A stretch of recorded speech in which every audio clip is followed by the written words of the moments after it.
By authority of the mystic guardians of the universe, on the far distant planet Oa, Hal Jordan, test pilot, becomes the Green Lantern, a cosmic crusader whose magical power ring at his bidding accomplishes the impossible.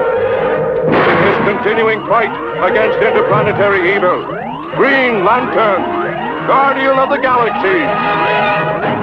Salut les green copains et les green copines. Désolé, ça fait depuis tout à l'heure que j'essaie de trouver une intro et c'est tout ce que j'ai trouvé. Je suis vraiment désolé. Bienvenue dans The DC Alternative.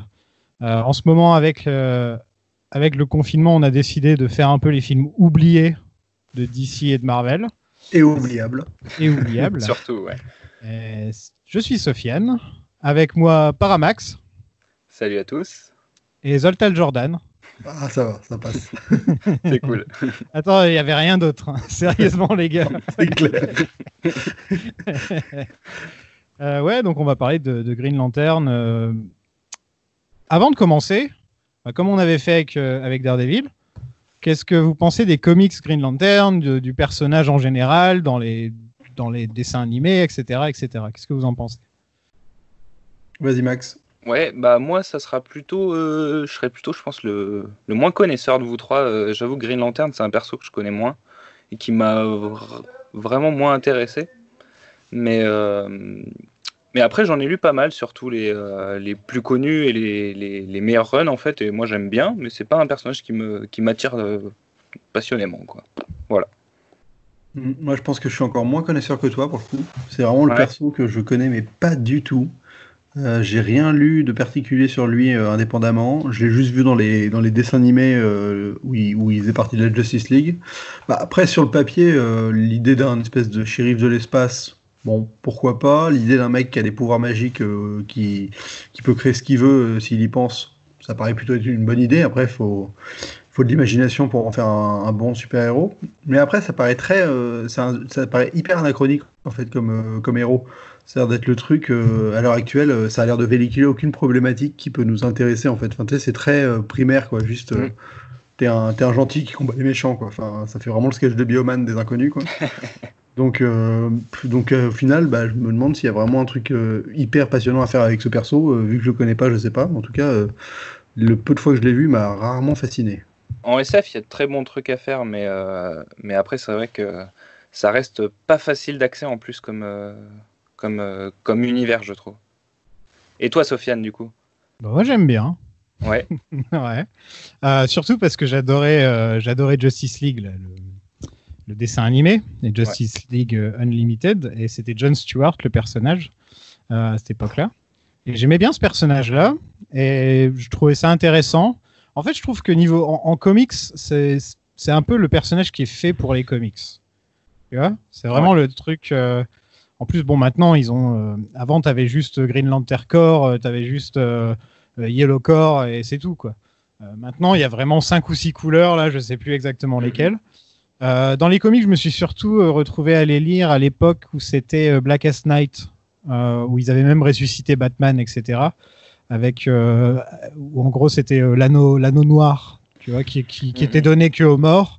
Et tout cet arc, c'était basé sur on ressuscite tous les personnages qui sont morts dans l'univers d'ici et c'est contre eux que tu dois te battre. Tu vois ? Et j'avais trouvé ça super cool. Et en fait, je trouve que c'est un personnage qui marche très bien dans les comics, très bien aussi dans les dessins animés, mais l'adapter au cinéma, c'est une énorme connerie, je trouve personnellement. C'est inadaptable. Pourquoi c'est inadaptable exactement ? C'est parce que tu sais, c'est comme tu disais, c'est un peu manichéen sur les bords. Et même c'est très tous les objets qu'ils utilisent pour se battre, etc., ça rend vraiment pas bien et ça on va en parler. Ça se voit dans le film, ouais, exactement. Il faut vraiment que tu te dises ah ouais, donc quand tu utilises ton cerveau et que tu veux utiliser ton anneau, bah tu vas faire quoi ? Tu vas faire une Formule 1, tu vas faire un jet, et ça rend pas bien à l'écran. Je pense pas que ce soit juste la faute des effets spéciaux qui sont vraiment très mauvais dans ce film, mais c'est vraiment pas que c'est juste que le personnage en lui-même, bah, je trouve qu'il passe mieux à la page, quoi. Il est vraiment fait, et c'est pas genre comme Watchmen où on dit il faut pas l'adapter, tu vois, parce que c'est trop intelligent, trop ceci. Non, non, non. Là, c'est plus la base, quoi. Ouais, mais genre, je me dis, moi. Attends, Ouais. un peu comme Superman où beaucoup de gens disent qu'on peut pas l'adapter parce qu'il est trop fort, il a trop de super pouvoirs, il est imbattable. Et bah, Green Lantern a un peu le même problème, tu vois. Ouais, enfin, Green Lantern, pour le coup, t'as envie de. Enfin, tu te dis un mec super créatif, genre un mec comme Edgar Wright qui te met un film Green Lantern, tu te dis qu'il y a des choses à faire. C'est juste qu'il faut clairement mettre un mec qui a trop d'idées limite pour son propre bien, quoi. Là, je vais vous dire un truc, le film, il suit les comics, mais presque à la page. Ah oui, c'est du copier-coller. Hein. Non, non, mais vraiment, toute son origin story, tout ce qui se passe, Sinestro, etc., vraiment tout ça, c'est vraiment tiré des comics. Et c'est à ce moment-là que tu te rends compte. Soit c'est Hal Jordan qui est pas intéressant, j'en sais rien. Peut-être que Hal Jordan, c'est vrai qu'en tant que tel, c'est pas le meilleur personnage d'ici. Je préfère Jon Stewart, par exemple. Il y a aussi eu Kyle Rayner ou un truc comme ça. Il y a aussi eu encore un quatrième, Guy Gardner. Ah, je sais plus exactement. Il y a une nana aussi. Ouais, il y a quelques années, il y a eu une nana, mais j'ai vraiment lâché les comics, donc je pourrais pas te dire ce qui se passe en ce moment. Mais ouais, je trouve qu'il est presque impossible à adapter, quoi. D'accord. Bah, tu me diras, il est apparu 2 fois au cinéma, je crois. Une fois dans ce film et une fois rapidos dans Justice League. Ouais, dans Justice League. Et c'est peut-être pour ça aussi qu'il fait pas partie de la Justice League. Il y a peut-être l'échec du film aussi, mais le fait que ses pouvoirs soient difficiles à mettre en image. Ça fait longtemps qu'ils ont dit qu'ils allaient faire un film Green Lantern Corps. Et bah, on attend. Hein. Ça fait quoi ? C'est quand ils ont annoncé tous les trucs au début d'ici. Ils ont dit, je crois qu'il y avait même un réalisateur sur le projet à un moment. Et au final, on l'aura jamais ce film. On l'aura vraiment jamais, je pense. C'est un casse-tête et ça coûte cher au niveau des effets spéciaux. C'est un personnage qui coûte cher et je pense pas que ce soit faisable. Peut-être, tu sais, une sorte de série d'animation avec un style différent, etc. Un truc d'animation, je suis sûr que ça peut rendre super bien. Si tu fais comme Into the Spider-Verse, mais avec son propre délire Green Lantern, tu vois, tu peux faire un bon truc, mais ouais. Mais ça, de toute façon, clairement, c'est un héros qui nécessite énormément d'inventivité, quoi. Ouais. Enfin, de toute façon, c'est ce qui m'a, je trouve flagrant dans ce film, c'est que c'est réalisé par un mec qui a fait des super films avant, mais des films finalement très terre à terre, académiques, ouais, tu vois, plus conventionnels, ouais. Ouais, des bons films, tu vois, mais des films basiques, enfin classiques, quoi. Des bons James Bond, des bons Masque Zorro, tu vois. Mais là, tu lui donnes un héros où faut un mec qui est capable de te sortir les meilleures idées de la Terre à chaque seconde.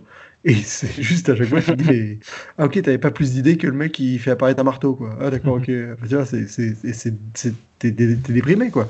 Parce que en fait, t'as un écart entre le potentiel de ce que le héros peut faire et de ce qu'on te montre à l'image qui est tellement grand que tu peux pas être conquis, quoi. Vraiment, il n'y a rien qui me.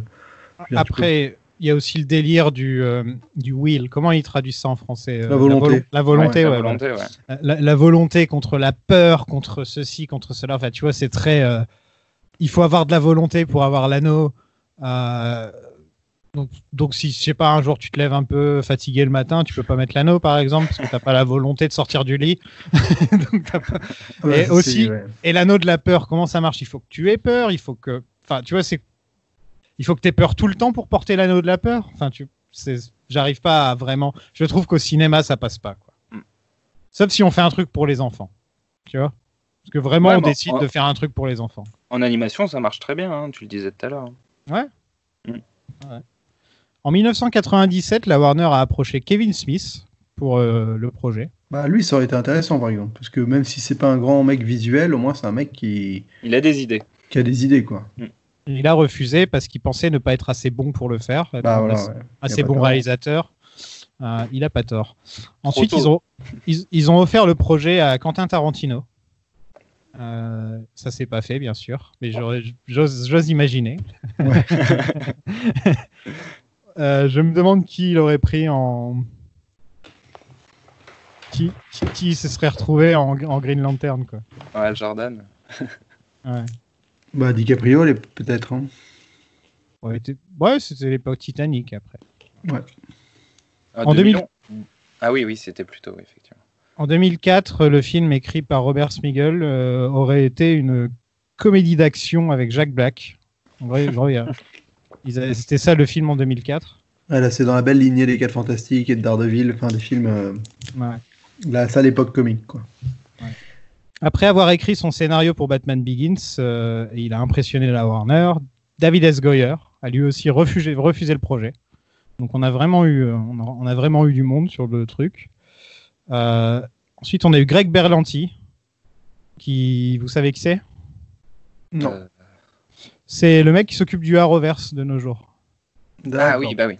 Voilà. C'est le mec qui gère tout ce qui est télé, DC Télé. CW, ouais. Voilà. Lui, il devait écrire et réaliser, mais ça n'a rien donné. Et enfin, en 2009, ils ont engagé Martin Campbell, qui donc, comme tu l'as dit, a fait Mask de Zorro, mais surtout est plus connu, on va dire, pour GoldenEye et pour Casino Royale. Du Bond moderne, on va dire. Maintenant, c'est plus très moderne, mais... de réinvention, quoi. Ce qui était fort, c'est qu'il a pris deux Bonds qui étaient à chaque fois un peu en perte de vitesse. Enfin, tu connais mieux que moi, parce qu'on rappelle que tu animes un podcast sur James Bond. Bond Pas tellement en ce moment, mais... Mais voilà, t'as fait tous les épisodes, donc pour le coup, tu t'y connais, quoi. Et oui, c'est vrai qu'il a réussi à redonner un souffle à James Bond avec GoldenEye, ce qui était quand même un très bon James Bond pour lancer un nouvel acteur, et un super James Bond avec Casino Royale, qui, pour le coup, fait partie vraiment des meilleurs de tous les temps, quoi. Casino Royale, c'est mon Bond préféré. Voilà. Ouais, je peux comprendre. Simplement. Donc... Ouais, j'en ai parlé de Bond, j'ai fait tous les films. Et on devait normalement se réunir avec Vesper, avec Laurent Perriot et Laurent Doucet, enfin toute la bonne équipe de Bond's Planning, et pour faire le nouveau là qui devait sortir en ce moment, ou il devait sortir quand exactement ? Il y a 2 semaines, ouais. Il y a 2 semaines, voilà. Et au final, ce sera en novembre. Novembre. Ouais. 11 novembre, je crois. Donc on va attendre. J'étais un peu dégoûté parce que j'étais content de retrouver l'équipe. Mais bon, tant pis. GoldenEye, c'était mon Bond préféré quand j'étais gamin. C'est peut-être celui qui m'a ouvert la porte à James Bond, en fait. Ouais, pareil pour moi. Ouais. Moi, c'est le premier que j'ai découvert avec Pierce Brosnan aussi. C'est le premier James Bond que j'ai vu, quoi. C'est le seul que tu devrais regarder avec Pierce Brosnan, en fait. Bah oui.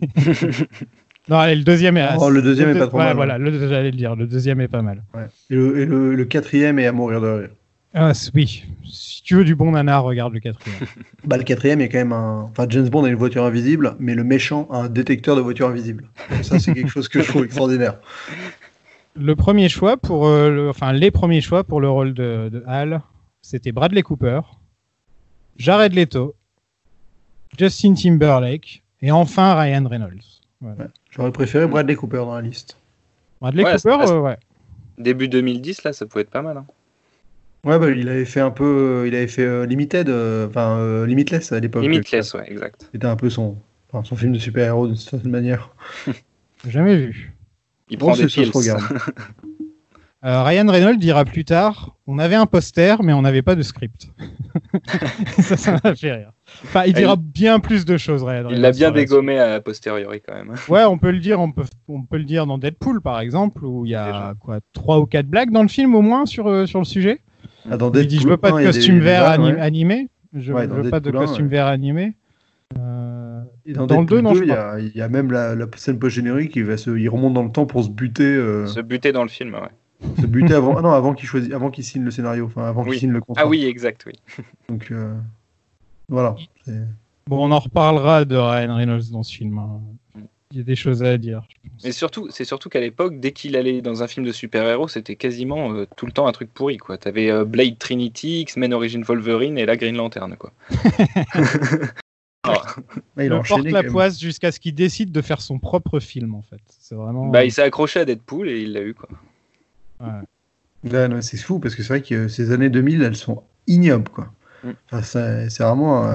là, c'est 2012, hein, je crois, donc c'est même après, mais... ce film est sorti en même temps que Avengers, quasiment. Plus le problème avec Ryan Reynolds, c'est qu'il sait jouer que Ryan Reynolds, en fait, aussi. Donc il faut que le script s'adapte bien à lui, quoi, tu vois. Oui, totalement. Ouais. Et là, le film essaie. Ils essaient de faire du Ryan Reynolds pendant tout le film, mais ça prend pas, quoi. Ça marche pas, c'est mieux avec Deadpool, au final. Deadpool, tu l'imagines pas sans Ryan Reynolds, maintenant. Et puis ça correspond mieux à sa personnalité de qui est Ryan Reynolds, quoi. Jennifer Garner, on en reparle. Eva Green et Diane Kruger auraient pu avoir le rôle de Carol. Donc, un petit coucou à Jennifer Garner. Parce que non, on a encore Elektra à faire. Donc, j'allais dire, c'est peut-être la dernière fois dont on en parlera. Patience. À votre avis, le budget, c'était quoi? Oh, il devait être cher, hein. Ça devait être un bon 110 millions, un truc comme ça, non? Moi, j'ai pas regardé, mais je sais il y a eu des sommes rajoutées pendant le truc. Il y a eu 10 millions de rajoutés pour faire Ouais. les effets spéciaux. Ouais. 120, 110, 200 millions. 200, putain. Voilà. C'est pour ça que j'ai rigolé parce que, ouais, 200 millions. Ah ouais, bah c'est dégueulasse hein, pour 200 millions. Ouais, ouais. Mais c'est ça qui est incompréhensible, quoi. Et c'est des effets spéciaux tout cons, hein, comme par exemple l'hélicoptère qui tombe, qui va pour se cracher. Oh, C'est putain, très ça moche. pique, hein. Ah oui, ça pique. Mm. Oh oui, ça pique. Au box-office, il a fait 220 millions. Donc, ils n'ont pas Ouais. perdu d'argent au final. Ouais, mais pas loin quand même. Bon, c'est le même prix qu'Avengers, hein, pour info. Avengers, c'est 220 millions, donc c'est 20 millions de fin. Voilà. Pour, à l'époque, même époque, vous avez un film pour comparer. Quoi. Et Sauf Avengers, que- il a fait combien? Il a fait 1,5 milliard. C'est bien ce que je disais. Bon, c'est tout niveau production. Il n'y a pas grand-chose à raconter. Je suis désolé. Ouais, non, bah, on est sur Enfin, pour remettre rapidos dans le contexte, on est sur Marvel qui est en train de décoller sérieusement. On est sur l'ère post-Dark Knight et on est sur donc tous les gens qui ont des licences de super-héros qui essaient d'en refaire en mode un peu plus respectueux du comics, un peu plus terre à terre peut-être. Enfin, j'ai pas trop de. Enfin, voilà, on a eu les 4 fantastiques un peu dans les mêmes, qui suivra ça et Réaliste. oui, voilà, plus réaliste. Et là, voilà, ça fait partie du truc. On va prendre un réal qui a fait un bon film avant, une star plus ou moins, un mec qui a un potentiel de star, et on va faire une origin story en essayant de coller aux comics, mais ça, là, ça passe pas quoi. Ouais, et tu disais post-Dark Knight, mais il restait encore The Dark Knight Rises. Hein. Ça se place pile poil entre les deux derniers Dark Knight. Et j'ai l'impression qu'ils ont essayé surtout. Ils se sont dit, bon, là, on va perdre Nolan, on va perdre Batman. On va pas pouvoir refaire un nouveau Batman direct. Donc, il nous faut un nouveau truc. Et ils se sont penchés sur Green Lantern parce que ça a échoué. Donc, ensuite, ils ont fait quoi? Bon, bah, on va refaire Superman. Et donc, ils ont décidé de refaire Superman. Ça a pas forcément marché non plus. Mieux déjà, quand même. Ouais, oui, largement mieux. Mais je veux dire, ça, c'est à d'autres. Je me rappelle plus combien ça a fait Man of Steel au box-office, mais ça a bien marché. Je me rappelle plus vraiment comparé au budget. Je vais vous dire ça. En plus, il y avait Nolan à la production et dans le marketing, donc à mon avis, ça avait dû bien marcher quand même. Ouais, je pense que ça a bien marché, mais il y a aussi les gens qui sont allés voir le film et qui se sont dit, mais Superman, il fait la gueule tout le film et enfin, tu vois, qui se sont dit, à force de faire du réalisme, on enlève ce qui fait le personnage, tu vois. Ouais, mais c'était dans le ton de l'époque. Ça. Man of Steel, ça avait coûté 225 millions de dollars et ça en avait rapporté 668 millions. Ouais, quand même. Donc bon, on va dire que c'était rentable, mais c'était pas non plus le carton plein, quoi. C'était pas Marvel ou Dark Knight, quoi. Non. Mais c'était quand même pour Superman, c'est pas mal. Hein, oui, je pense que c'est le meilleur score de Superman d'ailleurs. Ouais. Avec l'inflation, ça dépend. Oui. Oui.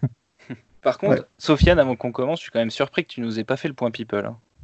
Ah bah oui, parce que c'est vrai qu'on est sur un trio. J'allais le dire dans le proche. Enfin, j'allais le dire pendant le film en fait. Ah pardon.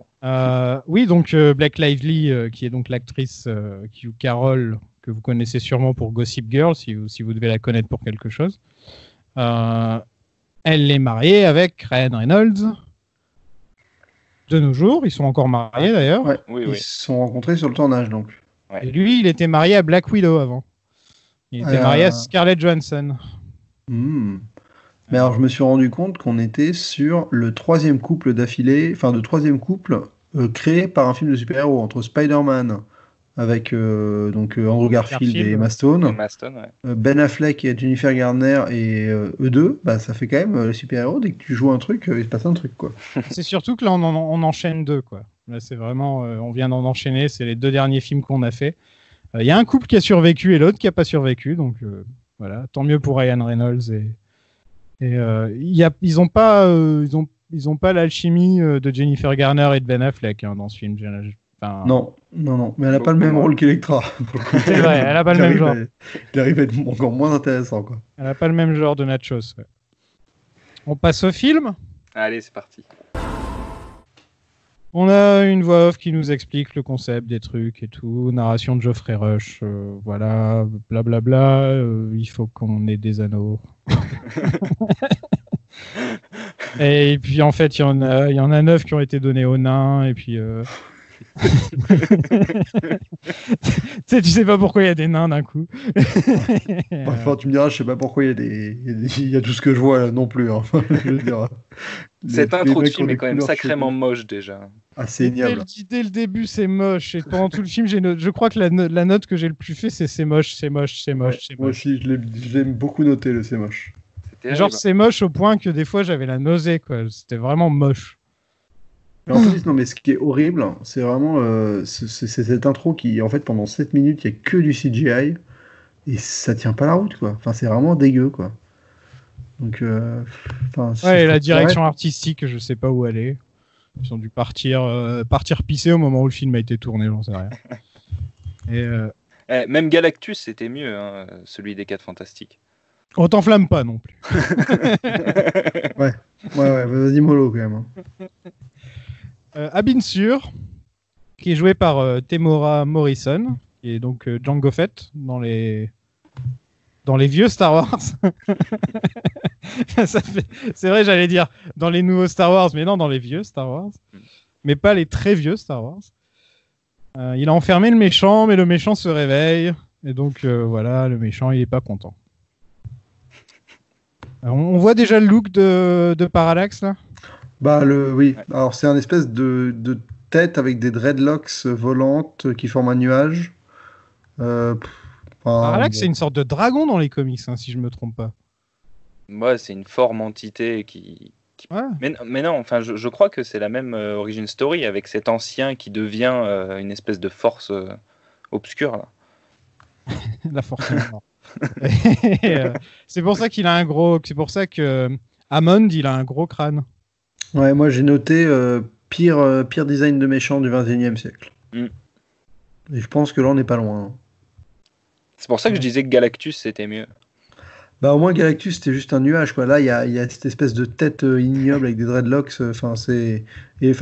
J'ai écouté un podcast où ils en parlaient cette semaine, Super Ciné Battle, où ils l'appelaient le caca de l'espace.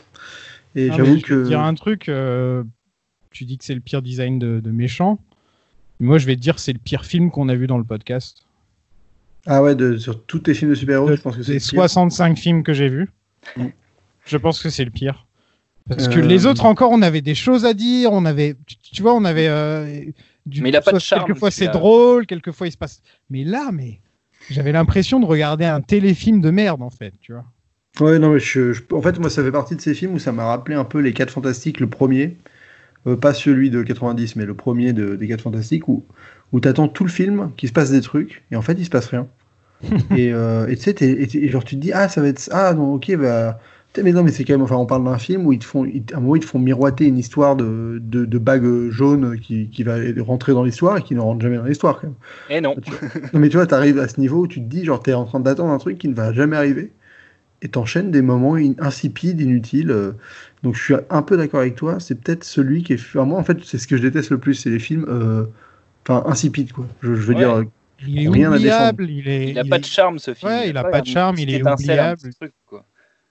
Ouais, non, il y a rien à sauver. C'est ça le problème, c'est que en effet, on a vu des pires films. Je pense que on a vu des trucs, peut-être des trucs plus nanardeux ou tu vois, mais au moins il y avait un truc à dire quoi. Il y avait des partis pris et tout. Là, c'est tout ce qu'il faut pas quoi. Souvent, on va toujours me dire que c'est Batman et Robin le pire film de super-héros de tous les temps.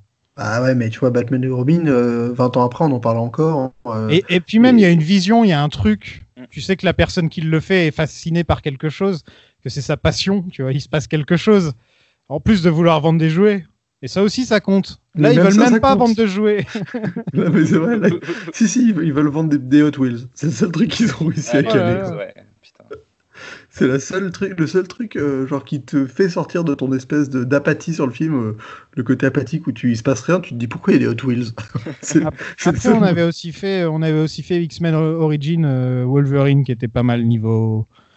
Et je dirais même qu'X-Men Apocalypse aussi, il souffre des mêmes problèmes que Green Lantern, c'est-à-dire qu'il est pas charmant comme film, et tu te fais chier pendant les 3/4 du film. Et Dark Phoenix aussi souffre des mêmes problèmes.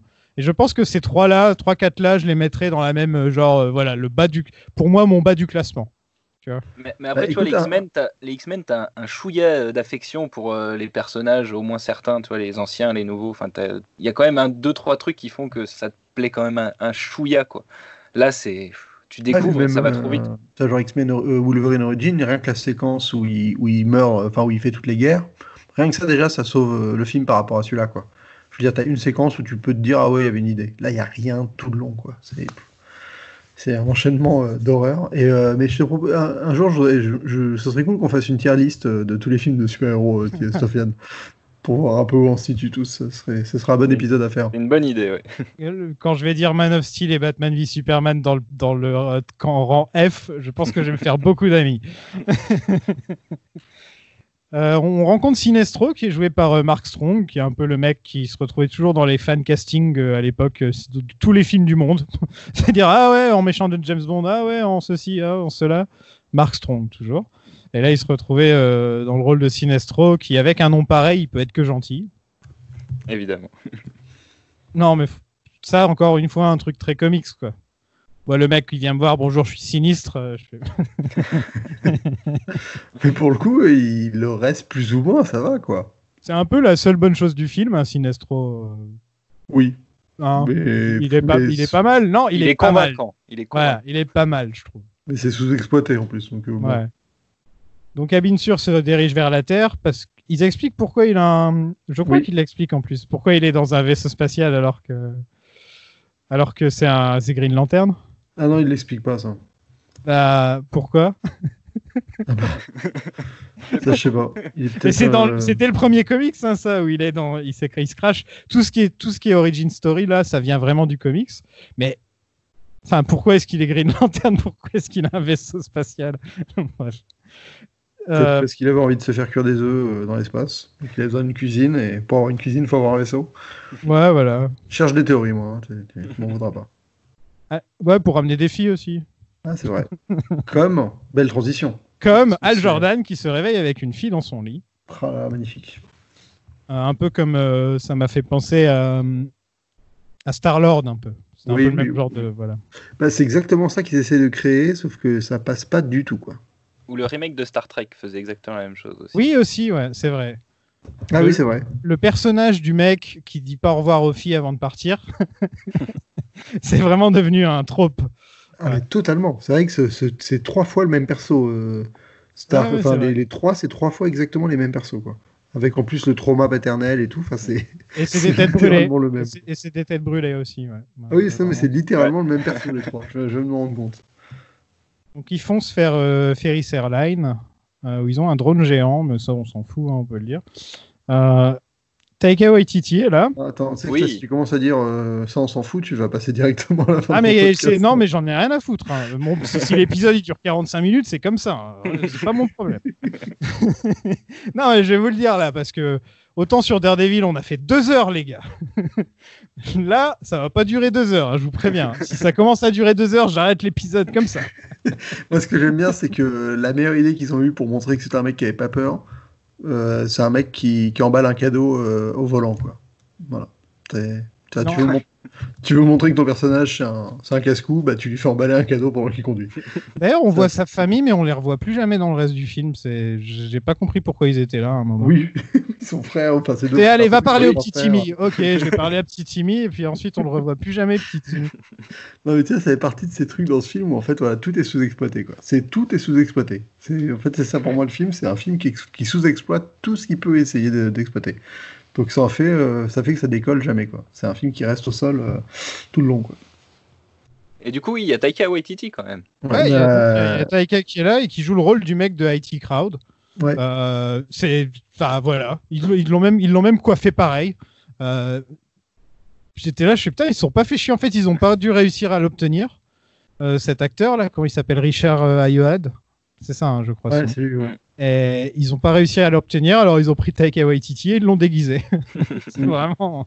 Mais alors, moi, en plus de Taika Waititi, je me suis aussi rendu compte que je m'étais rendu compte où était passé Tim Robbins. Bah, il était là. Ah, Tim Robbins, il est toujours dans des rôles dans ce genre, non? C'est même étonnant de pas le voir plus dans des films de super-héros, genre X-Men. Mais j'ai l'impression que Tim Robbins, entre les années 2000 et les 2010, il a pas été. Il a dû être dans des séries, quoi, mais ça faisait longtemps qu'on l'avait pas vu, non? Bah, le dernier grand film, c'est Mystic River, presque. 2003, ouais, ça date. Ouais, c'est 2003, putain. Ouais, ça, il a joué dans Castle Rock, donc une série, quoi. Mais non, franchement, il a une sale filmo entre 2000, entre Mystic River et Zathura, il y a Tenacious D, mais donc c'est des rôles parodiques. Non, il n'y a rien. Ouais. Donc, c'était son premier rôle un peu marquant depuis quasiment 10 ans. Quoi. Un peu marquant, t'es gentil. Hein. Il se fait cramer comme une merde. On le voit dans 2 scènes et ensuite il se fait cramer. Quoi. Ouais, c'est marrant parce qu'en fait, je me suis rendu compte que le but du méchant, c'était de buter son père dans ce film. Et en fait, Tim Robbins joue la meilleure demoiselle en détresse de tout le film. C'est-à-dire que c'est quand même le mec, il est dans un hélicoptère, il crie, il faut le sauver. Il est dans un endroit où il va se faire cramer, il crie, il faut le sauver. Tu vois, Spider-Man, il a Mary Jane à sauver, Green Lantern, il a Tim Robbins. Carol Ferris qui devient Star Sapphire dans les comics. C'est-à-dire qu'elle a la lanterne mauve ou violette ou un truc comme ça, je crois, c'est ça. Ouais. Et elle a genre la tenue super sexy des comics, où on voit tout et c'est moche en fait. Mais vraiment quoi, on dirait qu'elle est habillée comme un personnage de Mortal Kombat en fait. Et là elle s'appelle Star Sapphire quand elle parle dans l'avion quoi. Dans l'avion quand elle parle à Hal, ouais. Elle s'appelle Star Sapphire. Donc ils ont fait un clin d'œil, voilà. Ah oui, en effet, la tenue est improbable. C'est-à-dire que c'est une tenue qui est ouverte au niveau du ventre et des seins quoi. Mais voilà. Génial. Ouais. Oui. Je vous invite à aller checker. Non, mais vraiment, c'est une des pires tenues de tous les temps. En plus, on dirait qu'elle a des seins de stars de porno des années 90. Non, vraiment, très classe. Très, très classe comme tenue. Sinon, on dirait un peu la version bootleg de Top Gun créée pour la télé nord-coréenne, on est d'accord? J'avais l'impression de revoir Captain Marvel le début. Ouais, sauf que Captain Marvel, ils ont des vrais effets spéciaux. Oui, c'est clair. C'est-à-dire que ça arrive à être moins convaincant que Furtif de Rob Cohen. Et franchement, en termes de combat aérien, je pensais pas dire ça un jour dans ma vie. Mais les effets spéciaux sont déjà affreux, encore une fois. Là, ils continuent à être affreux, donc faut le dire. Ouais. Mais pas seulement les effets spéciaux, rien que les tables de contrôle où tu vois les avions qui tirent sur les drones, c'est on dirait un jeu d'arcade un peu. Avec des petites balles une par une. En une sorte de faux 3D dégueulasse. Mais c'est vrai que d'avoir les balles qui partent, parce que vu que c'est une simulation, faut vous dire qu'ils se battent contre des drones et donc il n'y a rien de vrai. Mais sur l'écran, ils simulent quand même les petites balles qui partent des avions et qui touchent les drones. C'est assez agréable à regarder. Et là, ils ont décidé que pourquoi pas faire la pire origin story, c'est-à-dire qu'on lui donne un flashback alors que c'est tout amené, c'est que d'un coup il a un flashback, pouf, et on raconte toute l'histoire de son père dans des flashbacks, comme ça d'un coup, et ensuite on n'en reparle plus jamais. Bien clichouille en plus, comme il faut quoi. Ah mais franchement, le moment où il a son flashback, j'ai fait non, ils vont pas me faire un flashback. Eh si. Moi j'avais noté le flashback le plus cliché du monde. Ah bah ouais. Et d'ailleurs, je tiens à préciser quand même, ils ont un problème avec Blake Lively, c'est-à-dire qu'autant ils vont pas la sexualiser à mort dans la manière de la filmer ou rien, mais par contre, toutes les phrases qu'on lui balance, c'est quand même, la première phrase qu'on lui dit, c'est You stay right there and you look pretty. Ah, ok. Donc déjà, ça commence bien. Genre, tu restes là et t'essaies d'être belle. Ouais. Et ça reviendra quelques fois dans le film où à chaque fois qu'ils lui parleront, c'est juste en mode non mais t'es belle en fait, ça suffit. Je crois qu'ils lui disent qu'elle est belle au moins 5 fois dans le film. C'est ça, exactement. Elle le dit beaucoup, ouais.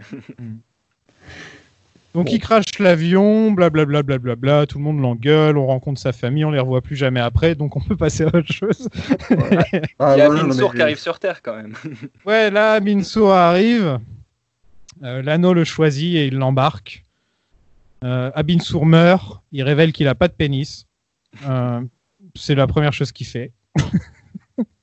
Quand je meurs, je veux que mes flingues disparaissent et que mon pénis disparaisse avec. Non, parce qu'on le voit, c'est un truc qui me fait toujours rire quand on voit des aliens humanoïdes, mais ils ont pas de partie génitale. Ouais, il y a ça dans Alien aussi. Si, ouais. Alien Covenant. Ouais, tu vois, c'est bizarre. Pourquoi est-ce Prometheus, ouais. Ouais, pourquoi ils ont pas de... Enfin, là, il est clairement humanoïde, quoi.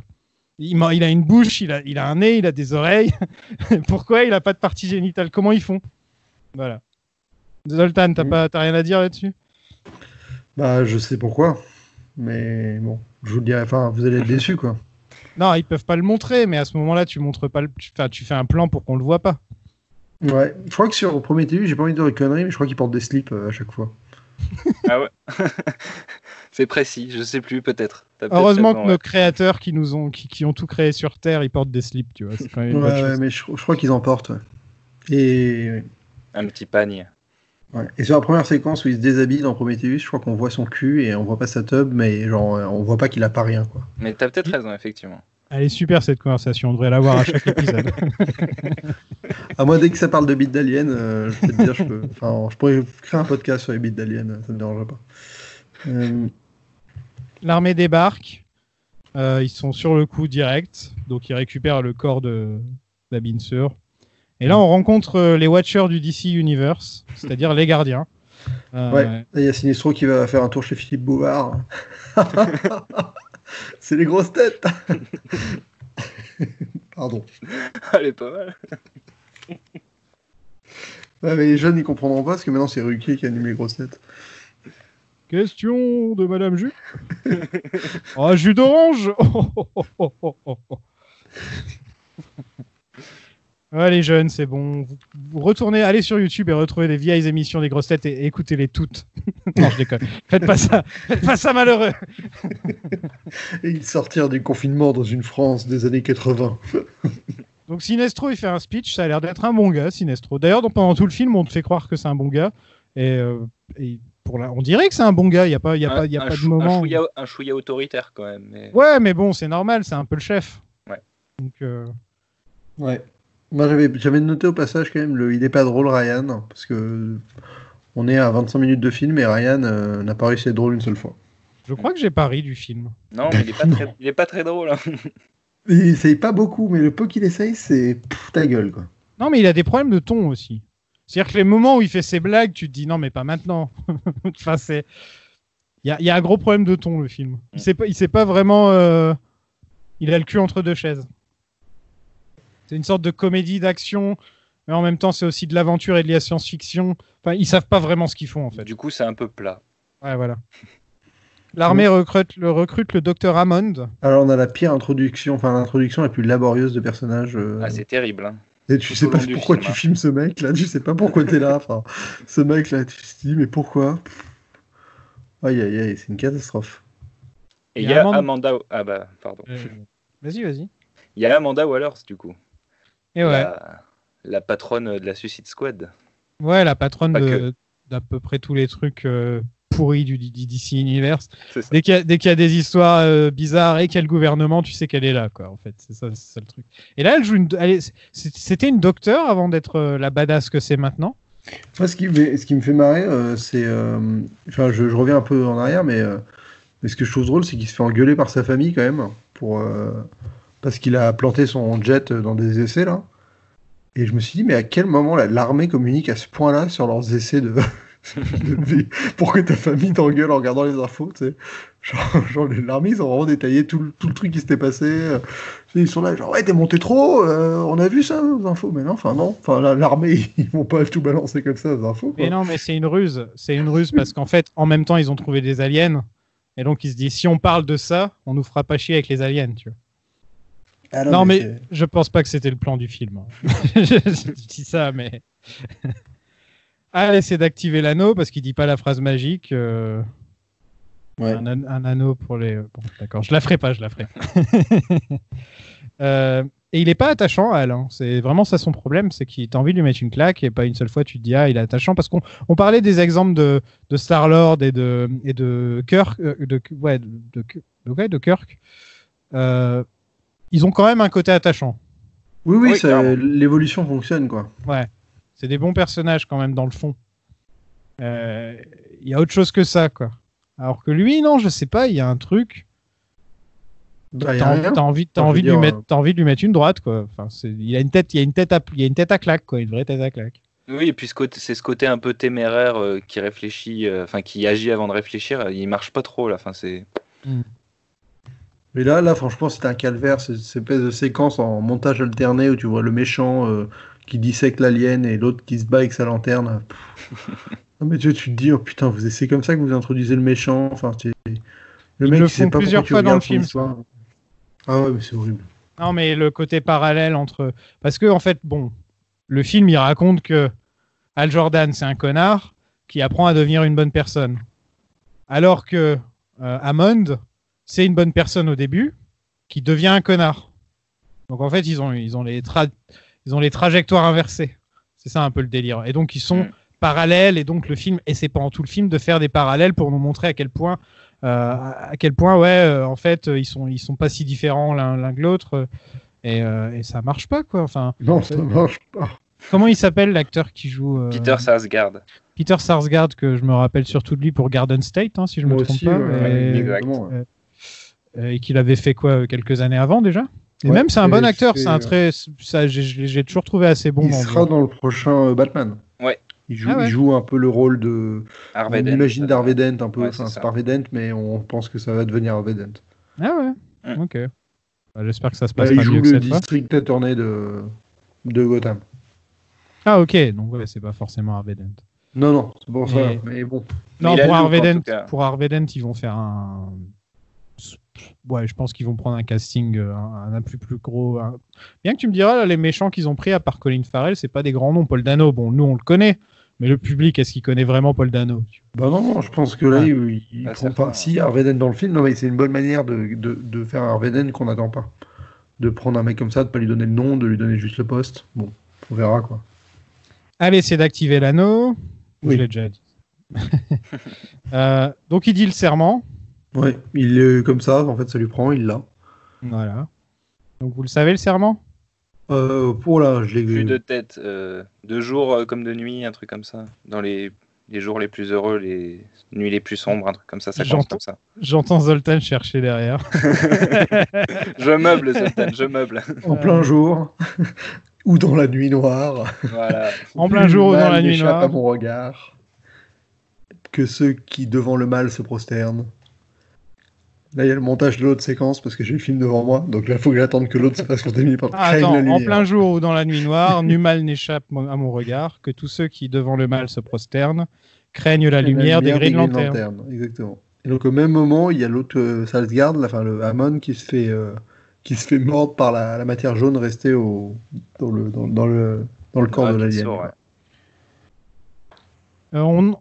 Vous étiez pas là quand on avait fait Incredible Hulk? Non, c'était au tout début du podcast. Au tout début, ouais. Ouais, y a un personnage similaire, on peut le dire. Mr. Blue? Donc qui? Oui, Mr. Blue. Ouais, oui, c'est Blue. Qui devient le leader, avec son crâne qui commence à se développer à la fin du film. Les personnages sont super similaires, quoi. Et pareil, c'était pas un acteur très connu, et pareil, on l'a plus jamais revu. Ouais. Mais il est moche le design de Hammond. Oh putain. Ouais, c'est pas terrible. Carole vient lui parler et Hal vient d'apprendre l'existence des aliens, donc il se dit je vais aller danser avec. Moi je tenais juste à préciser que le métier de Hammond dans le film c'est xénobiologiste. Je savais pas que ça existe ça, je crois. Ça existe. Bon ça doit parce qu'ils se sont pas dit. Tu sais, c'est quand t'es biologiste, mais en même temps que xénophobe. Donc tu fais que les blancs, tu vois. Écoute. Et que les blancs de ton quartier, hein. C'est vraiment xénophobe, quoi. Ouais, mais c'est bien, ça veut dire que t'es invité sur CNews assez souvent, c'est pratique. Et j'aime bien parce qu'après il y a une scène de bar, évidemment la scène de bar, quoi, où il discute avec sa meuf, et la scène c'est je parle de moi pendant 2 minutes et après je te dis que t'es belle. Mais c'est surtout scène de bar au moment où il fait le serment, quoi, juste au moment, quoi. T'as pas la suite de la découverte de ses pouvoirs, t'as rien, quoi. Il y a un gros problème avec ça, c'est qu'il vient d'apprendre des trucs de malade, mais genre à un moment il va dans l'espace et il revient. Il fait salut. Mais t'es là genre mec, je sais pas moi, normalement il devrait revenir changer, il devrait se passer un truc autre que j'arrête d'être un connard. Tu vois, enfin je sais pas, là par exemple, il vient d'apprendre l'existence d'aliens. Il le sait qu'il y a des aliens. Il s'en fout. Il s'en fout, il veut juste essayer de se taper Blake Lively. Ouais. Mais bon, il se retrouve à se faire taper par des chômeurs. Donc ouais, il se fait tabasser, j'avais noté pourquoi, et ensuite ils font parce que t'en as plus de boulot, et je fais ok, c'est une bonne raison. C'est quand même c'est génial. Pour la défense du film, il y a un mec au début, tu sais, quand il se fait engueuler par son patron et par Blake Lively, qui lui dit fais gaffe à tes fesses ou un truc comme ça. Et c'est eux qui reviennent, quoi. Mais bon. C'est juste que sur le coup, j'ai fait mais pourquoi? Parce qu'on dirait vraiment que ça sort de nulle part. Il y a 3 gars qui l'attrapent, et c'est que au bout de 2 minutes de bagarre qu'ils font ouais, c'est parce qu'on a plus de boulot, et je fais putain, ok, d'accord. Ah, mais c'est quand même un bon truc de droite, ça, de faire des chômeurs les gros méchants de l'histoire au moment. Qu'est-ce que t'attends du réalisateur de 2 James Bond, toi? Ah, ouais. Et dans ce gros. Et l'anneau s'active. Et c'est moche. Et on est d'accord que le thème musical à ce moment-là ressemble un peu à Superman, non? Ouais, oui. Pam, pam, pam, pam, pam. Exactement. Je me suis fait la même remarque. Putain, pour une fois que j'arrive à repérer un truc musical. Mazel tov. On a réussi, Maxime, enfin. On l'éduque. Putain. Il apprend. Un peu comme Al Jordan, il va passer de connard à mec bien. Oh, oui. Et donc là, aller embarquer dans l'espace, normal, quoi. Le petit plan sur les astronautes, il est vraiment magnifique. Ah oui, mais avec le satellite, là. Ah ouais. J'ai un peu l'impression que l'anneau, il a choisi le premier beau gosse qu'il a vu, en fait. Bah, ouais, surtout que on est d'accord qu'il a buté les 3 chômeurs. Enfin, il y en a au moins un qui est mort, quoi. Celui qui traverse un mur de briques, là, il est mort. Putain, c'est vrai qu'il y en a un qui traverse un mur de briques. Donc il a choisi le mec qui est capable de buter 3 chômeurs direct. Il est mort, mais en tout cas, il sera sûrement dans un fauteuil, quoi. Il sera pas bien. Donc voilà, un mec brave, quoi. T'as choisi le... On a le costume le plus moche de l'histoire, donc le costume de super-héros le plus moche de l'histoire. Oui. Qu'est-ce que vous en pensez d'avoir fait le choix que ce soit effets spéciaux plutôt que d'avoir un vrai costume? Vous pensez que c'est pour ça qu'il est moche, ou est-ce que déjà d'origine il est moche, le costume de Green Lantern, pour vous? Vas-y, Max. Il peut être joli, le costume de Green Lantern, quand il y a plus de noir, en fait. Là, il est totalement vert et c'est... Oh là là.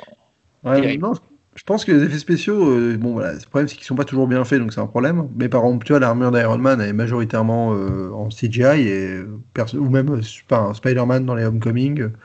Bon, je veux dire, dans Marvel, il y a beaucoup de costumes en effets spéciaux et on fait pas gaffe, quoi. Mais là, c'est que c'est pas très beau. Enfin, je veux dire, les effets spéciaux laissent à désirer. T'as jamais un seul moment où il est même en normal. Enfin, tu vois, ça aussi, c'est que t'as même pas ce côté où dans les plans les plus simples, c'est pas un vrai costume. Et surtout, c'est le masque, moi. Le masque, il est... Ça, pour le coup, le masque, c'est sur un regard et tout, ça se grille tout de suite qu'il y a un problème, quoi. Mais carrément, en plus, les effets spéciaux, ils ont 5 ans, tu te rends compte, 200 millions de budget. Ils ont 5 ans de retard, t'as l'impression, les effets spéciaux. Même plus, hein. Je suis gentil en disant 5 ans. Hein, parce que on en a vu des films de super-héros, les effets spéciaux, et c'est quand même autre chose. Non, mais j'avoue, là, je regarde la scission entre le cou et le costume, c'est atroce, quoi.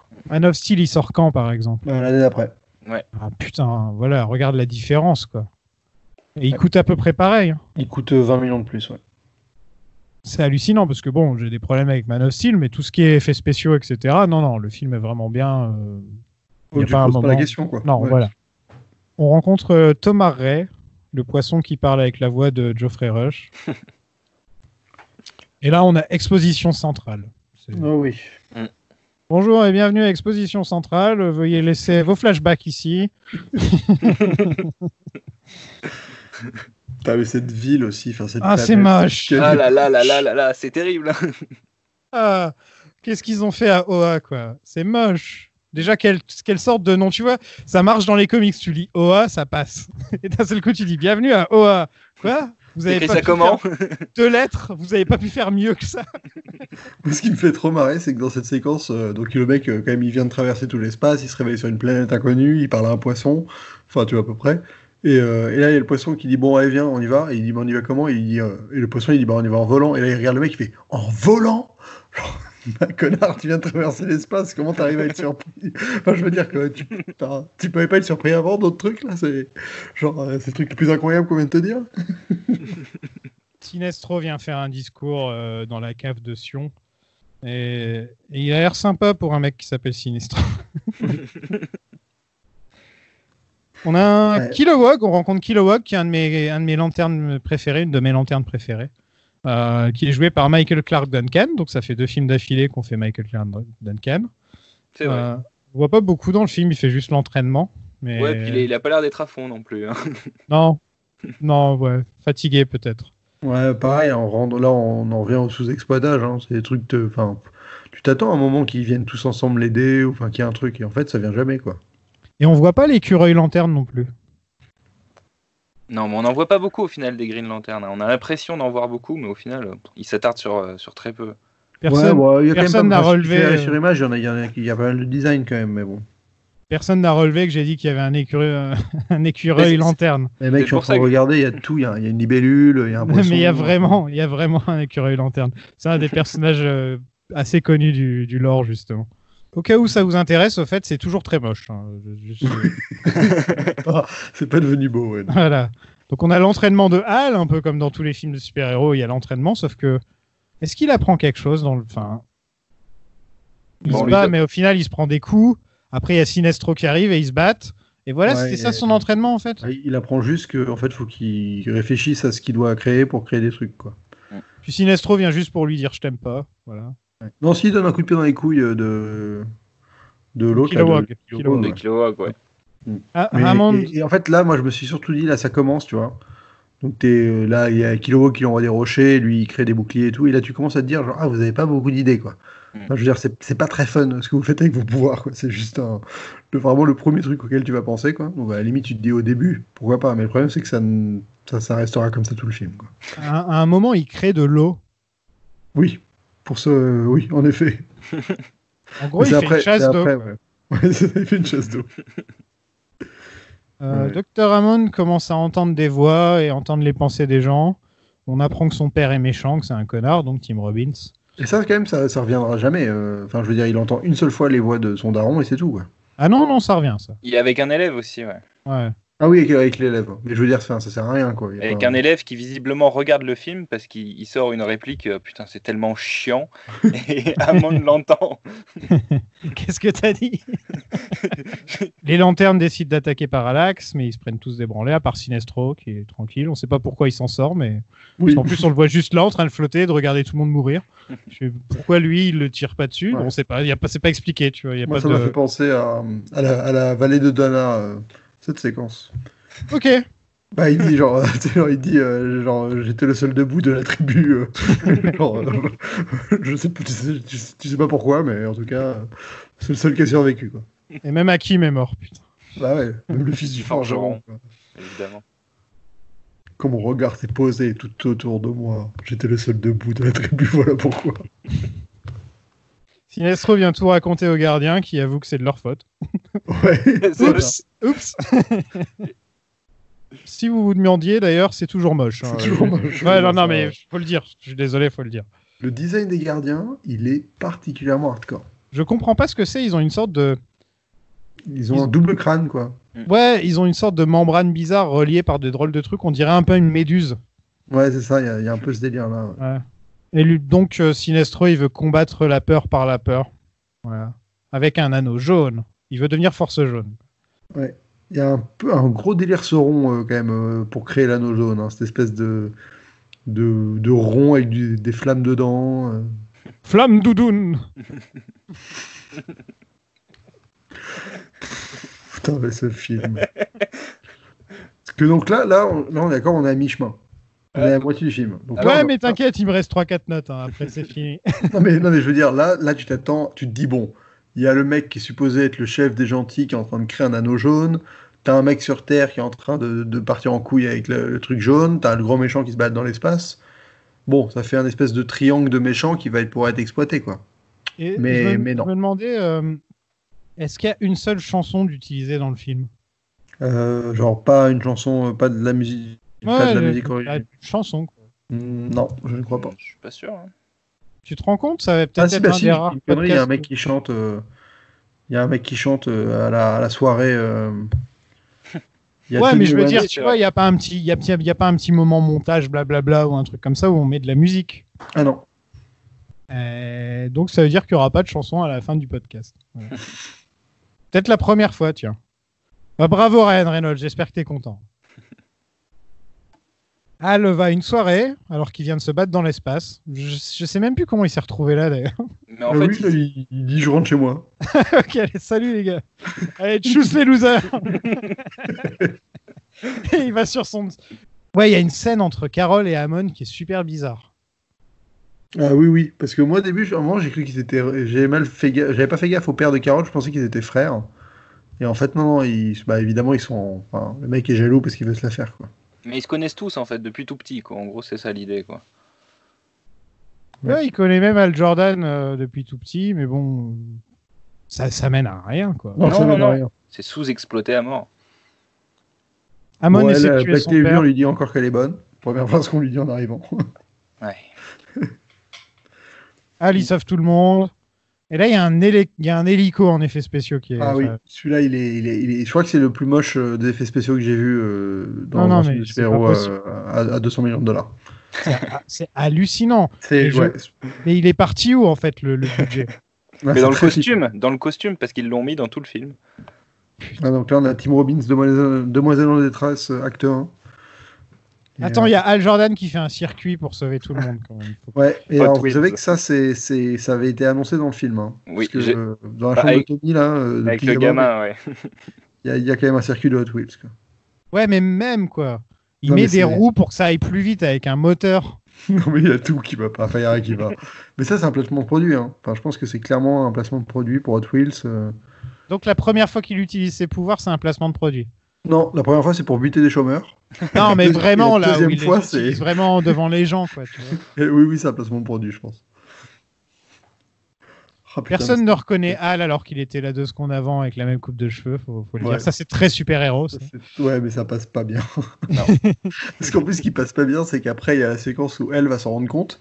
Et tu sais, elle est là, elle regarde, genre, minutieusement. Et au bout d'1 minute, elle dit genre, Al Quoi? C'est toi? Personnellement, je trouve que c'est la seule bonne scène du film, d'ailleurs. Bah, non, mais moi, je veux dire, c'est soit elle le grille direct, soit elle le grille jamais, mais de côté, genre, ah, j'ai fait attention à ton visage pendant 30 secondes et je t'ai reconnu. Bah non, en fait. Enfin, à un moment, c'est soit vous assumez que c'est un truc de comic book, c'est que les gens s'en rendent pas compte. Soit la meuf, elle est pas trop conne, elle le reconnaît direct, quoi. Amon se transforme en John Merrick. C'est un peu ça le délire. Taika, il va voir Al et lui, il lui montre que son costume, et c'était un peu toute la scène de la bande-annonce, si je me rappelle bien. Je l'ai pas revu la bande-annonce, mais je me rappelle que c'était ça le délire. Et donc là, on a la scène, oui, où Carol le reconnaît direct, qui est la seule scène que j'ai bien aimée dans le film. Parce qu'elle le reconnaît direct? Bah ouais, elle le reconnaît direct. Elle s'approche de. Au début, il est sur le balcon, elle est loin, elle voit juste un mec qui brille. T'aimes bien non, parce qu'elle est quand même en mode merci de vous remercier. Oui, au début, elle est en mode Lois Lane, on va dire. Et c'est vrai qu'ensuite, elle fait Al, et donc je trouve ça va. C'est pas une mauvaise scène, les gars. Il y a tellement pire dans le film, putain. Ouais, mais tu vois, genre, c'est dommage parce que Lois Lane, quand elle rencontre Superman, après, il s'envole, il lui montre ses pouvoirs et tout. Eux, ils se posent sur une tour de garde d'aéroport, quoi. C'est clair, t'as 0 sentiment d'émerveillement, quoi, en fait. Enfin, c'est ça qui est triste, ouais, en effet. Ah, il y en a pas, ouais. Mais parce que le héros les véhicule pas du tout. Enfin, le héros, il vient d'avoir les pouvoirs de faire ce qu'il veut et il y a pas un seul moment où il en... Enfin, tu vois, c'est comme cette séquence dans Man of Steel où il découvre comment voler. Enfin, tu as vraiment ce sentiment où c'est important des séquences comme ça dans un film de super-héros. Batman Begins aussi. Ouais, ou Spider-Man. Ouais, des moments grandioses un peu. Iron Man, à chaque fois qu'il teste. Enfin, tu vois, il y a toujours là, ça. Là, il lui fait un collier en volonté verte. Et puis voilà, quoi. On apprend que Hammond, il travaille dans un endroit qui s'appelle Science Building. Ça mérite d'être clair. J'ai explosé de rire, j'ai mis pause. J'ai fait non. Science Building. Mais par contre, ça explique peut-être une énorme incohérence du film. Alors, vas-y. Laquelle? Mais on y viendra, là, c'est une scène de combat à la fin. Ok, d'accord. Non, mais pour le coup, c'est Science Building, c'est parce qu'il est dans une fac, on est d'accord. Ouais, mais ça s'appellerait. Il n'y aurait pas le mot building. Pas envie de dire des conneries, mais je crois que dans ma fac, il y avait un science building. Mais...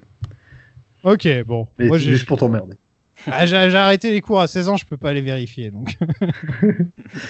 Ouais. Bon, on est content, on a le passé d'Amanda Waller. C'est un truc que j'ai envie de savoir. Il peut lire la mémoire des autres en les touchant.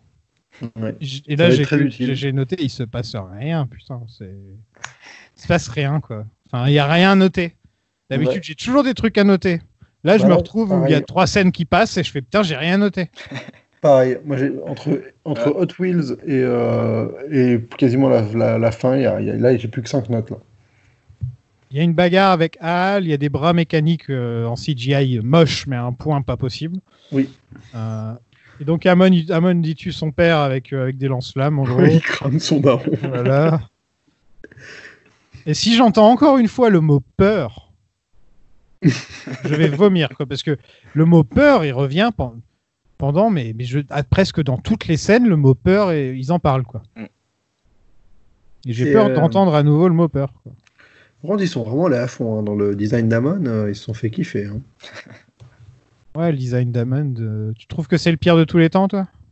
Non, son design à lui, ça va. Enfin, je veux dire, il est ignoble, mais à la fois, il est dans le côté ignoble, il est plutôt bien fait. Enfin, tu vois, je me dis. Il a un gros glouâtre et tout. Ouais. Fallait oser aller à un truc aussi crado, quoi. Ouais, il est même en fauteuil roulant sur la fin. À la fin, il est dégueulasse au possible. Ouais, tu sens qu'il va mourir dans une semaine, quoi, à peine. Ouais. Et là, quand même, donc là, on enchaîne. Je veux dire, là, t'as une scène de combat où, en effet, Green Lantern fait une chasse d'eau. Green Lantern va se battre avec quoi d'autre? Oui, il fait une tornade un lance-flamme pour empêcher de la glace de lui tomber dessus. Ouais. T'as zéro idée, quoi. C'est vraiment genre. Mais moi, la principale question que j'ai, c'est comment il est arrivé ici, en fait, Green Lantern. Comment? Aucune idée. Pourquoi? Il débarque d'un coup, on ne sait pas pourquoi, on ne sait pas comment, il a pas enquêté, rien, enfin on ne sait pas, il arrive. Non, la séquence d'avant, il est sur sa voiture en train de se dire je mérite pas d'être une Green Lantern. Ouais, c'est ça. Et il a un flashback du souhait, là, enfin du house. Là. Non, mais je pense qu'il venait vérifier si c'était bien un science building. Il a vu le panneau, il s'est dit je vais aller voir. C'est donc pour ça. Non, il n'y a aucune raison. On a les gardiens qui forgent l'anneau jaune. Tout ça, ça mène à rien dans le film. Ça mènera à rien. Mais vraiment, hein, tu te dis, ils auraient pu mettre Sinestro en méchant principal, bon, ça m'aurait pas dérangé, quoi. Il y aurait eu plus de trucs à dire, je pense. C'est ce que je me dis, c'est qu'à la moitié du film, tu te dis, ça va être lui le méchant, enfin, tu vois, il va se passer un truc. Et même ça aboutit à rien, quoi. Allez, viens voir pour dire que c'est pas une bonne idée, et on lui dit, mais t'étais pas sur Terre il y a 2 secondes. Allez, retourne chez toi. Allez, repars-toi. Et donc, il l'envoie balader, et donc il retourne sur Terre à nouveau. C'est peut-être la 3e fois qu'il revient sur Terre. Hein, troisième aller-retour, je crois. Ouais. Hammond a pris Carol en otage parce qu'elle sert qu'à ça. Pareil, il avait plus son daron. Ouais, donc là, il y a tout le délire où je te donne l'anneau, tu peux le mettre. Ensuite, non, en fait, tu peux pas le porter, tu peux pas avoir l'anneau. Ce qui est bizarre parce que l'anneau, il marche 1 ou 2 fois avant qu'il arrête de marcher. Donc. Peut-être que Hal peut contrôler sans avoir l'anneau. Je suis pas sûr de ça, par contre. Et il est bien pour un mec, ça fait 3 jours qu'il a l'anneau, il sait déjà le contrôler par la pensée. Ouais, mais ça c'est abusé. Non, mais il y a des moments dans le film où l'anneau est loin et lui il pourrait juste l'appeler, c'est comme ça que ça marche dans les comics. Il l'appelle et il vient sur son doigt. Là, ils le font pas. Enfin, vraiment bizarre. Et là, t'as Parallax qui débarque, quoi. Et aussi, un truc, comment Hammond, il savait pas pour l'anneau s'il a lu la mémoire de Hal dans une des scènes précédentes. Ouais, parce qu'en plus, Hal, il a fait exprès de lui montrer, en plus. Enfin, ouais, c'est très bizarre. Et moi, je commence à me dire que ce film a des problèmes. T'allais dire quoi? Ouais, Parallax, il pop de nulle part, du coup. Hein. Ouais, il débarque juste là. Coucou. Je l'ai appelé gros nuage jaune. Ouais, c'est entre le nuage. Moi, j'ai l'impression qu'il y a des dreadlocks quand ils volent dans l'espace. Je trouve ça plutôt pas mal. Mais ouais. Non, mais quelle salle. Mais elle arrive à Parallax, elle arrive à sauver Hal en lui balançant des roquettes dans la gueule. Parallax, c'est une fille maintenant? Non, elle, c'est Carol. Carol, elle lui balance des roquettes dans la gueule, quoi. Je me disais, merde, j'étais pas au courant que Parallax c'était une fille.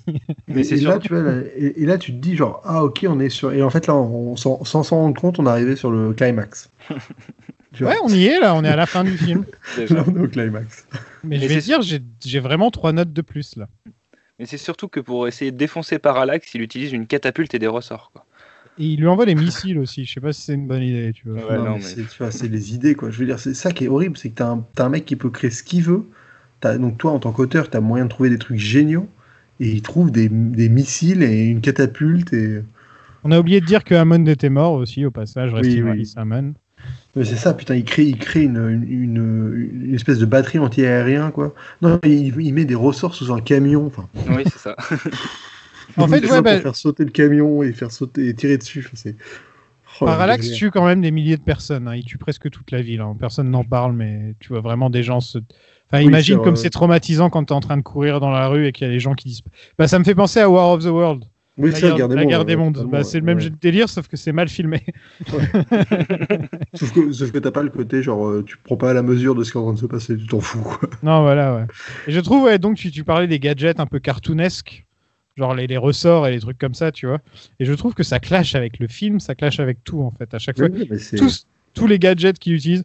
En fait, tu veux vraiment le rendre réaliste, l'anneau, bah, tu vires tout le côté, je peux inventer des trucs, et au final, c'est un laser. C'est un laser, voilà. Non, parce que le truc, c'est qu'en plus, c'est un truc grotesque, genre des ressorts sous un camion, soit après, genre, par exemple, pour éviter un coup, il va créer un bouclier de CRS, quoi. C'est genre le truc le moins fun. Enfin, d'ailleurs, il y a un moment où Sinestro, il fait un bouclier qui ressemble à la suite Captain America. On est d'accord. Ouais. J'ai un peu levé un sourcil, je fais attends, tu t'es gouré là, mon grand. Ah oui, et après il crée un espèce de jet, de moteur de jet qui suit dans le corps de Parallax pour le traverser. Après, il a 2 jets aussi pour l'attacher. Non mais voilà, tu vois. Apparemment, il y a plein d'astéroïdes juste à côté de la Terre, parce qu'ils sortent de la Terre et tout de suite ils se prennent des astéroïdes. Ils arrivent de suite sur le Soleil aussi. Ah oui, ça. Non, mais la manière dont c'est fait, le voyage même entre Oa et la Terre, il va à 2 à l'heure à chaque fois qu'on le voit. Il a l'air de passer par un espèce de trou noir qui le téléporte un peu pour aller à Oa. Une espèce de portail, ouais. Oui, il en a de la chance. J'aimerais bien passer par un trou noir et me barrer de ce film, je te le dis. Bon, par contre, il y a plein de gens qui peuvent plus avoir de téléphone parce qu'ils balancent un satellite pour se défendre. Ah oui, il a Kratos à foutre. Aussi, ça. Genre, il attrape un satellite, il balance à la gueule. C'est le contribuable qui paiera. Tu vois, s'ils avaient voulu faire un petit clin d'œil, ils auraient mis un satellite Luthor. L'Excorp. Mais non. Non. Sinestro le sauve aussi au passage. Parce que elle le tue dans le soleil, voilà, c'est tout. C'est Dragon Ball, quoi. Il l'emmène dans le soleil et il le tue. Sur Terre, Al et Carol s'embrassent. Tout est bien qui finit bien. Fin du film. Allez, à la semaine prochaine, tout le monde.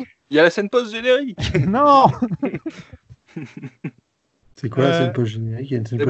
C'est Sinestro qui met l'anneau. Ah, mais c'est... Ah oui, putain, je l'ai pas regardé. Qui se met en costume jaune, quoi. Ouais. Sinestro qui met l'anneau. C'est qu'en fait, cette arche, elle est juste là pour teaser la suite. Quoi. C'est ça. Complètement. D'ailleurs, j'ai regardé s'il y avait des infos sur la suite qui étaient prévues, et le seul truc, c'est que Sinestro aurait été le méchant. Voilà, c'est tout ce qu'on sait. C'est nul. Merci. C'est nul, c'est moche, c'est chiant. Je pense qu'il peut. Je trouve que j'ai rien à dire de bien sur ce, mais rien du tout. Je suis à 100% contre ce film. C'est le pire film que j'ai vu depuis le début des podcasts. Voilà. Non mais je te comprends. Mais moi je le mettrais un peu avec égalité avec les 4 Fantastiques de la même époque là. C'est vraiment la même trempe. Hein.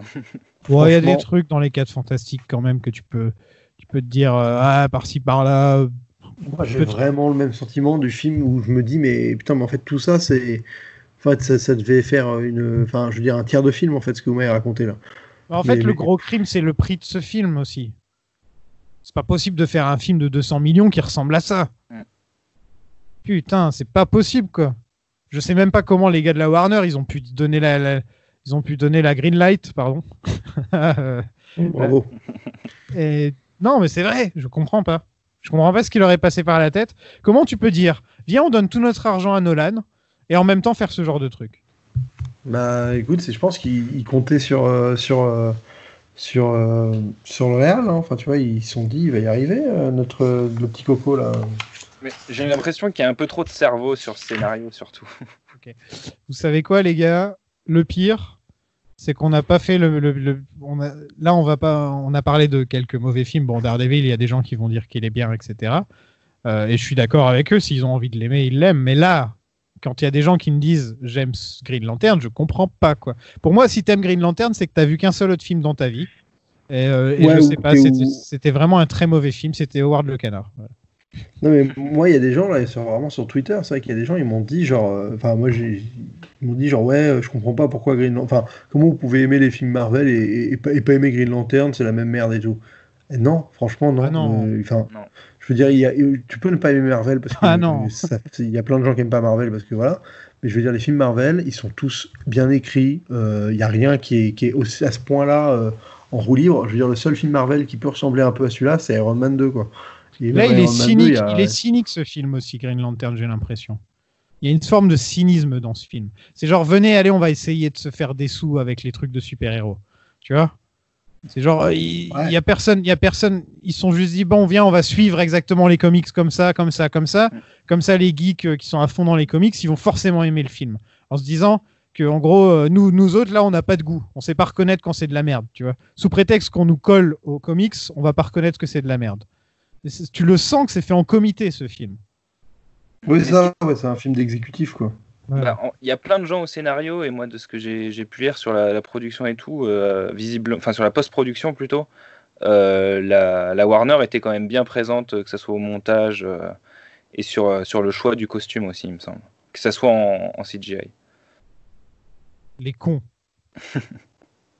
Mais pour le coup, en tout cas, son réal, Martin Campbell, ça lui a mis un bon stop à sa carrière. Hein, parce que depuis, il a fait qu'un seul film avec Jackie Chan qui s'appelle The Foreigner, qui est sorti il y a 3 ans, là. Mais il n'a rien fait pendant quasiment 5 ans, quoi. Ouais. C'est lui, The Foreigner. On l'a pas vu pendant longtemps. Ouais, alors que le mec, il avait fait c'était un réal important des années 90-2000. Hein. Ouais. Et c'est bizarre qu'il soit à ce point-là planté. Je sais pas, je pense que. Enfin, c'est étrange, hein, parce que c'est un réal qui a toujours plus ou moins réussi à avoir des bonnes idées pour manipuler les univers qu'il utilisait, quoi. Ouais, mais quand le scénar est mauvais, le scénar est mauvais. Hein. Enfin... Et puis il est peut-être pas fait pour la SF aussi. Hein. Non, c'est ça. Je pense qu'il n'a pas réussi à se mettre dans le moule du tout de ce truc, quoi. Il y a un petit paquet de Dutch Angle dans le film, d'ailleurs. Je sais pas si vous avez remarqué, mais ouais, il y en a quelques-uns par-ci par-là. Et ça, c'est souvent un signe de qualité dans les films, de super-héros. N'est-ce pas Thor?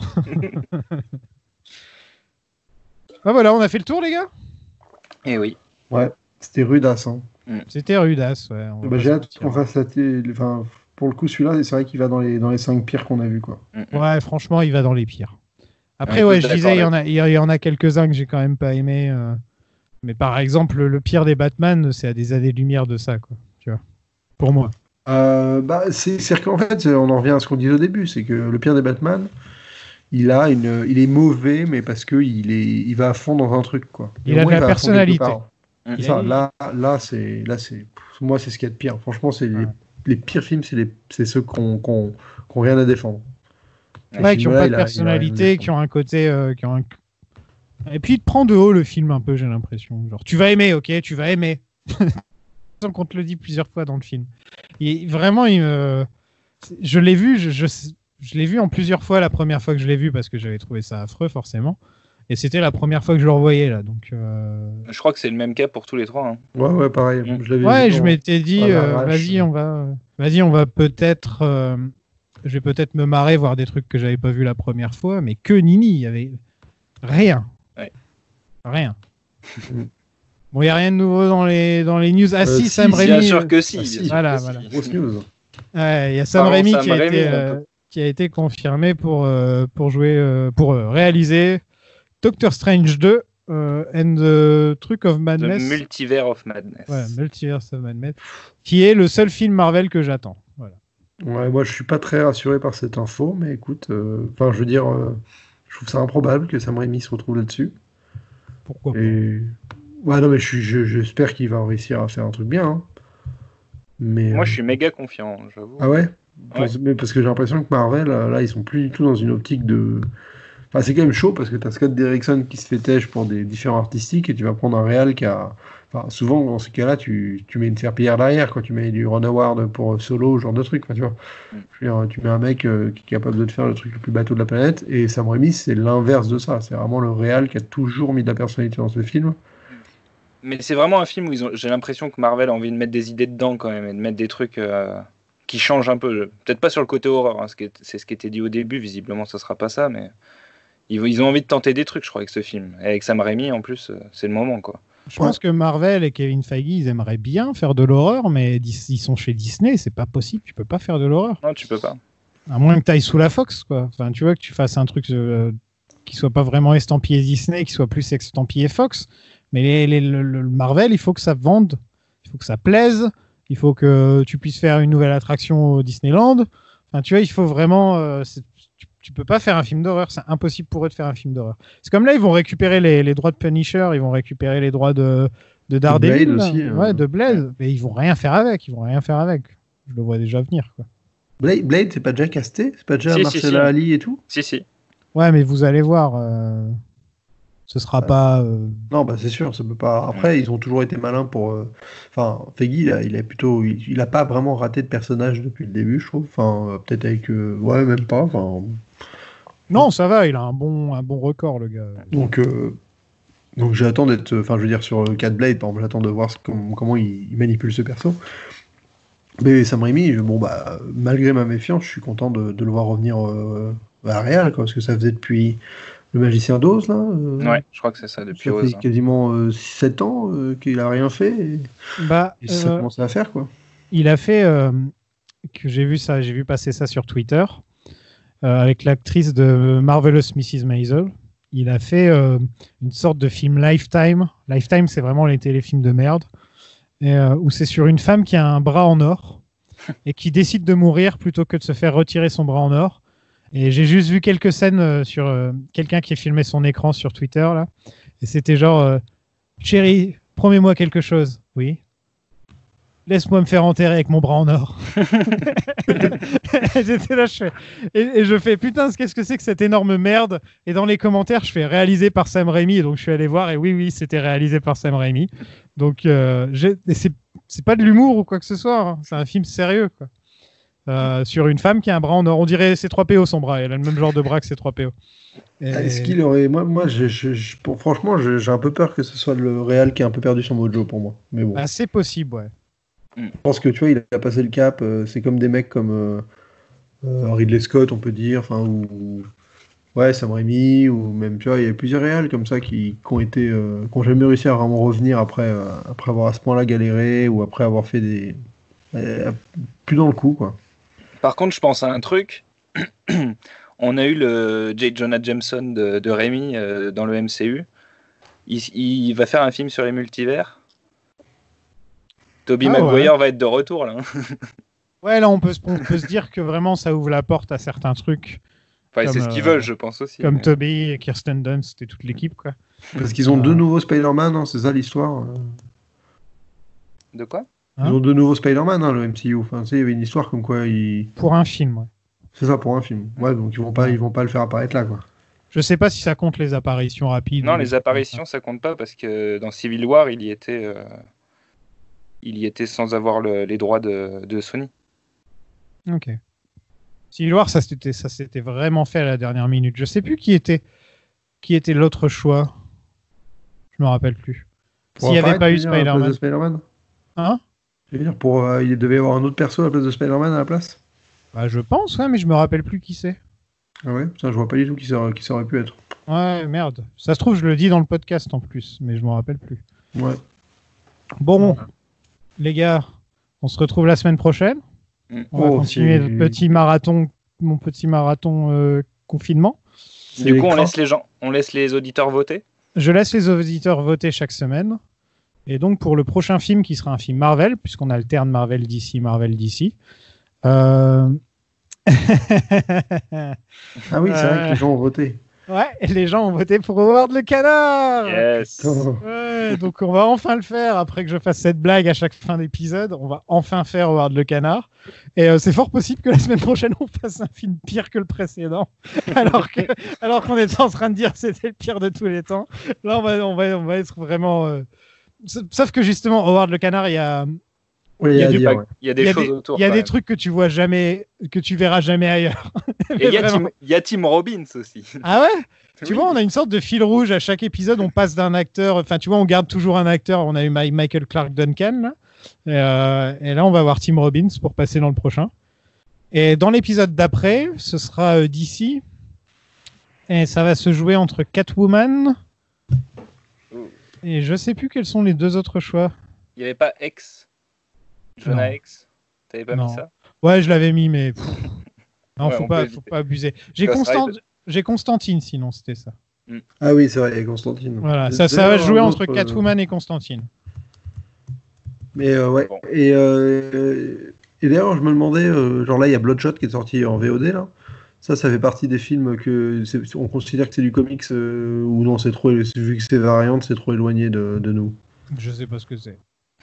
C'est un comics, c'est une adaptation avec Vin Diesel d'un comics de chez Variant. C'est la 3e édition. Ah, Variante, ouais. Nous, on Ouais. s'appelle Variant Comics, DC ouais. et Marvel, donc on fait pas. Ça, on va pas dépasser, quoi. Ah non, sinon on ferait Hellboy, ce serait le premier. Ah, bah oui, C'est c'est clair. vrai. Ah ouais, on ferait les Hellboy de Del Toro, ce serait vraiment direct, quoi.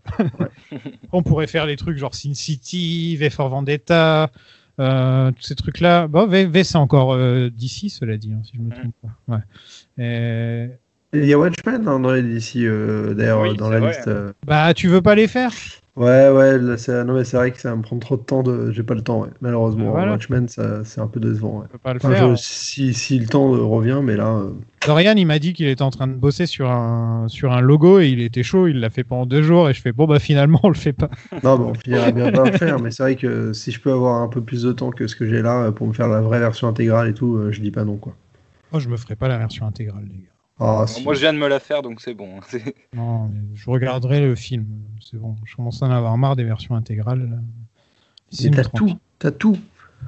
T'as tout. T'as tout. Bah, lis t'as le bouquin, c'est bon. Je l'ai lu déjà. Je l'ai relu pour la série en plus. Donc c'est bon. Je veux voir tout ça Est-ce en que- images est-ce- qui bougent avec des acteurs. Ouais, j'allais dire, est-ce que tu l'as en anglais parce que ce serait sympa de me le filer, mais bon, on peut pas se boire. Donc, Oui. Ouais. non, bah, je veux me l'acheter en anglais pour avoir la vraie version. Et j'arrive. Enfin, il faudrait que je le fasse. Il faudrait que je le commande en fait, et je sais pas s'il commande. Enfin, il livre Ouais, ce genre de il truc. livre Bah, plus, là. ouais. Vaut mieux éviter. Ouais. Ah, j'ai des problèmes d'ordinateur et enfin, j'aimerais bien m'en commander un nouveau, mais je peux pas. Bah oui, je connais. Pareil, moi aussi. C'est grave, quoi. Je vais peut-être être bloqué pendant un mois et on pourra pas enregistrer de podcast. Donc là, je le laisse allumer en fait, non-stop pour pas qu'il. Parce que je sais qu'à chaque fois que je l'éteins, il peut ne pas se rallumer, quoi. Donc voilà. Aïe, caramba. Bon, vous avez déjà vu Howard le Canard, les gars? J'ai essayé une fois. Vous avez Moi, essayé? Et alors? Ouais, j'ai pas tenu. Et alors, on J'ai garde ça tenu, pour la prochaine. J'ai tenu 20 minutes. T'as tenu 20 minutes? Est-ce que t'as vu les seins au moins? Bah, tu me les as envoyés sur Twitter. Donc je les ai vus, ouais. Je vais t'envoyer cette photo une fois par jour à 5h du mat. Oh, putain. Il en est capable en plus. Tu te réveilles le matin. Non! Tu me diras, ça fait un beau teasing. Hein. Tu mets un J-, Ouais. tu fais un décompte avec tous les jours la photo de Nibar de ce film. Quoi. Ah vas-y, c'est une super bonne idée. Je commence ça à partir de lundi. Putain, je fais ça à partir de lundi. Bon, bah Voilà. bonne semaine tout le monde. Ouais. À la semaine prochaine. Salut! Salut. Ciao.